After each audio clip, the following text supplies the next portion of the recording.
لیکن کام خاندانی کیا کہ 4 عورتوں کو اس نے برائی سے بولو نا بچا لیا. اب ان پہ جتنا خرچ کرے گا, نبی نے فرمایا سب سے بہترین صدقہ وہ ہے جو تم اپنی بیوی کو کھلاتے ہو, بچوں کو کھلائے گا. تو یہ چاہے بھلے 10 ٹینشنوں میں ہو یار. امام احمد بن حنبل کہتے ہیں وہ آدمی جو نکاح نہیں کرتا, بچے نہیں ہیں, اور اللہ اللہ کر رہا ہے بیٹھ کے سکون قلب کے ساتھ, 2 رکعت کی نیت مانتا ہے, انتہائی خشوع و خضوع. امام احمد بن حنبل کے الفاظ کو میں اپنے الفاظ میں بیان کر رہا ہوں کیونکہ ٹینشن ہی نہیں ہے. تو سکون سے 2 رکعت پڑھ کے رو رو کے دعائیں مانگ رہا ہے. ایک یہ ہے کوئی بیوی نہیں کوئی بچے نہیں. دوسرا وہ ہے جس کے بیوی بچے ہیں. اب وہ 2 رکعت کی نیت باندھتا ہے, گھنٹی بجنا شروع, سائلنٹ پہ کیا تو وائبریشن, یعنی بیل بند کر دی تو وائبریشن پہ, خشوع و خضوع رہے گا. 2 رکعت کے بعد سلام پھیر کے دیکھا تو میسج آیا ہے بیگم کا, شادیاں کر لی ہیں, گھر کا کوئی خیال نہیں ہے, اگر یہ نمازیں ہی پڑھنی تھیں تو ہمیں نہیں لے کر آتے. آج مجھے گھر والوں نے ڈبل روٹی کے لیے بھیجا. اپنا واقعہ بتانے میں کوئی حرج نہیں ہے, حقیقت اپنا واقعہ. یہ میرے بھائی گواہیں, یہ دوست ہیں, یہ گواہیں. گھر والوں نے کہا بھائی بریڈ چاہیے, اور مسجد کا جو میرا خادم ہے بیچارہ خدمت کرتا ہے شمس, اس کو بول دیں کہ وہ لے آئے. میں باہر نکلا بھول گیا. پھر میں گھر گیا, گھر والوں نے کہا آپ کو ڈبل روٹی لینے کے لیے بھیجا. میں نے کہا بالکل ذہن سے نکل گیا. اب میں گیا تو دیکھا شمس بھائی جمعہ نہانے کے لیے گھسے ہوئے ہیں. اب میں بیٹھا رہا ہوں کرسی باہر ڈال کے, تو یہ تو ٹھیک نہیں ہے نا کہ جب نکلیں گے تو میں بولوں گا. میں نے کہا چلو جب نکل آئے گا تو بول دوں گا, جب نکلے تو میں اتنی دیر ہو گئی بھول گیا میں. ایسے ہی پھر میں باتوں میں گھر چلا گیا. یہ خشوع و خضوع بتا رہا ہوں آپ کو. ایسا آدمی کیا خشوع و خضوع سے نماز پڑھے گا بھائی؟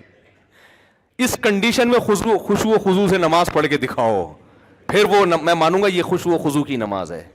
سمجھ رہے ہو نا؟ دوبارہ جب میں گھر گیا, تیسری دفعہ ہو گیا اب یہ نا, گھر والوں نے کہا میں نے ناشتہ کرنا ہی نہیں ہے, جاؤ ایسی کی تیسی.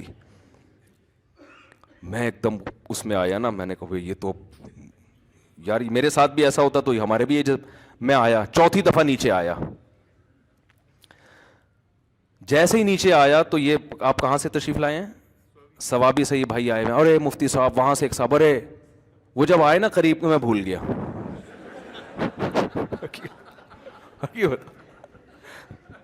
حقیقت بتا رہا ہوں. میں آیا اپنے دفتر میں بیٹھا, لیپ ٹاپ پہ کچھ کام تھا. اب میں سوچ بھی رہا ہوں یار ہوا کیا ہے میرے ساتھ, یہاں تک کہ 1 بجا ہے, اور جب میں نے فون دیکھا تو گھر والوں کا فون آ رہا تھا. بس جو میری کنڈیشن ہے وہ ان کو پتا ہے. میں نے کہا میں تو فون اٹھانے کا میرے اندر حوصلہ نہیں. میں نے کہا آپ ڈبل روٹی لے جاؤ, گھر کے دروازے پہ رکھ کر دھاڑ دھاڑ دھاڑ دروازہ بجا دو. اور میں نے یہ سوچا کہ اب ٹوپی کے علاوہ میرے پاس کوئی کام ہے نہیں, اب ٹوپی کیا کرائیں گے, یہ مجبوری ہے بھائی. اب میں صاف صاف تھوڑی کہہ سکتا ہوں بھول گیا. بھائی ایسے کیسے بھول گیا یار؟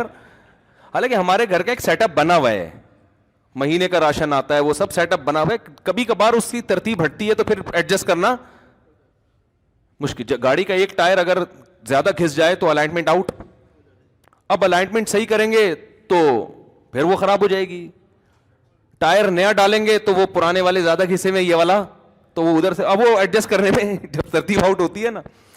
تو میں نے کہا بھائی میرے اندر تو اب ہمت نہیں ہے, میں جاؤں گا خام خواہ میں گھر میں الٹی سیدھی باتیں ہوں گی. جمعے کا ٹائم ہو رہا ہے, میں غصے میں یہاں کے بیٹھوں گا تو یہاں بھی وہ ڈبل روٹی کی باتیں شروع ہو جائیں گی پھر.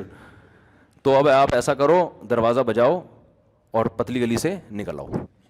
میں جب گھر جاؤں گا تو میں بولوں گا کب سے رکھی ہوئی ہے بریڈ گیٹ پر. یہی میرا, اس میں جھوٹ نہیں ہے. کب سے رکھی ہوئی ہے مجھے خود نہیں پتا کب سے رکھی ہوئی, ایگزیکٹ ٹائم تو معلوم نہیں ہے نا.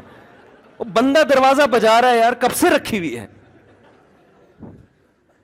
تو یہ میرے ذہن میں پروگرام تھا کہ بھائی ٹوپی بندے پہ ڈال دو.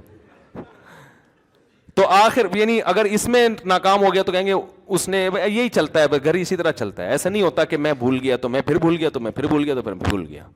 تو خیر جلدی سے بات ختم کرتا ہوں.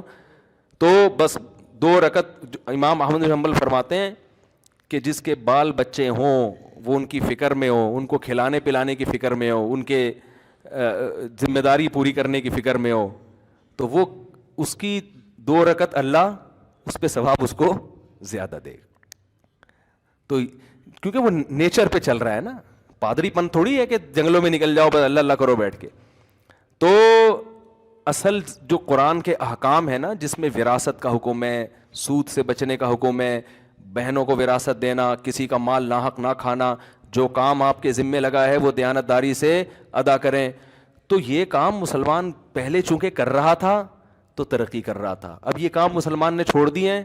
اور اگر ہم جنت جہنم کو بیچ سے نکال دیں گے نا میرے بھائی, تو مسئلہ یہ ہوگا کہ یہ جتنے ہیں نا اس سے ہی جائیں گے. یہ ایسا نہیں ہو کہ چاند پہ پہنچنا شروع کر دیں گے, کیونکہ ہمارے لبرل لوگوں کے ہاتھ میں ہمارا تعلیمی نظام ہے جو مذہب پہ چلتے ہی نہیں ہے. تو دیکھو تعلیمی نظام کا کیا بیڑا غرق کیا ہوا ہے انہوں نے. اللہ تعالی ہمیں سمجھنے کی عمل کی توفیق عطا فرمائے. وما علینا